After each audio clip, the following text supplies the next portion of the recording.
Hello everybody, and a great 2020 welcome back to the channel.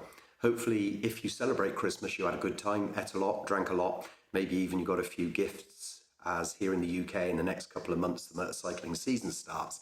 I certainly had a few gifts for the R1200GS that I've got, and I'll look forward to putting a few of those as videos on the channel, which I hope you'll enjoy.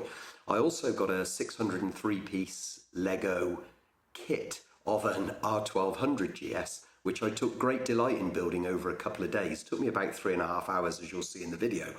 I'll not, of course, subject you to the whole 3.5 hours, but I've sped it up into about 3 minutes of footage, which I hope you'll find enjoyable anyway. If you do, be great, give it a like, that helps out a great deal. If you've not already subscribed to the channel, I do a lot of videos, or I do a few videos around the R1200GS, riding it, accessories for it, fixing it, servicing it, annual reviews, that type of stuff. So if that's of interest to you, maybe you could subscribe as well, that'd be great.